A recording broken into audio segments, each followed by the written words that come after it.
It's an incredibly tough time for New Zealanders the last year. This is a function of us dealing with the economic mismanagement and vandalism of the previous administration, and that's why you've seen us work really hard on making sure we grip up government finances. Why? So that we can get inflation down. Why? So we can get interest rates down. Why? So that we can actually grow. Why? So we can keep people in work. And that's what the recipe that we're following right now to lower the cost of living. But let's be under no illusion, it's incredibly tough for New Zealanders. It's good to see some relief coming, and we need a lot more of it as we go forward from here, but they elected us to go sort it out and to turn the country around and get the economy rebuilt, and that's what we're trying to do. We've talked about a housing crisis in New Zealand now for some time, and housing, as you know, is very interlinked. You know, we've got to be able to build more affordable homes for New Zealanders, and when they cost 50% more than Australia, that's unacceptable. Second thing is we've got to make sure that we've got a good supply of rental property for people who need to rent in the market, and we've done a number of things there to try and make sure that we can keep rents stable. And then thirdly, we've got to be able to open up social housing more so, and as you've seen us work incredibly hard on the fourth area, which is around emergency housing. So all these areas are linked, because if you can't buy a house, you end up renting a house. If you can't rent a house, you end up trying to get a state or a social house. If you can't get a state or a social house, you often end up in emergency housing. So, you know, what we're trying to do is deal with the problem that we've got. It's taking too long, it's adding huge amounts of cost, and as a result we're going to have smart regulation that's actually got good checks and balances and finds the right approach in a risk managed way to get good quality products, more affordable housing to Kiwis quicker, so that we can deal with the housing crisis that we're doing. When you get to the root cause of some of our social problems, if you've got housing insecurity, you end up kids get bounced around from school to school.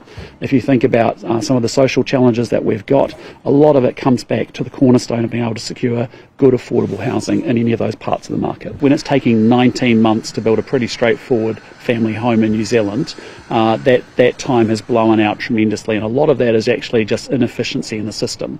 You know, I've heard of two stories. You know, when you're building brick on the side of a house, it needs a half brick inspection to make sure the ties of the brick are actually tied into the wall. Well, that's something that could be done remotely. You know, all it took yesterday was for an inspector not to show up because they were sick, and it takes another 2 weeks to build that, and people can't move forward with the rest of the build as a consequence of waiting for that.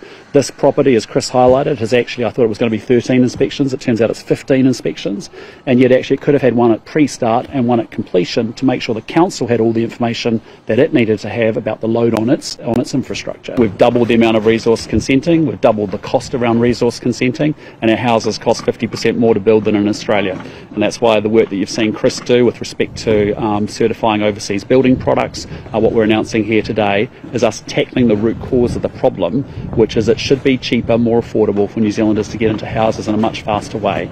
And if we're really going to tackle the housing crisis, we have to get to the root cause of the problems, and in our case a lot of it's to do with our resource consenting system. You know, the bottom line is we don't want to load up more cost on New Zealanders, and as interest rates come down, costs from landlords comes down as they can claim back interest deductibility, a legitimate business expense, as you do in every other business. You know, that's a helpful thing.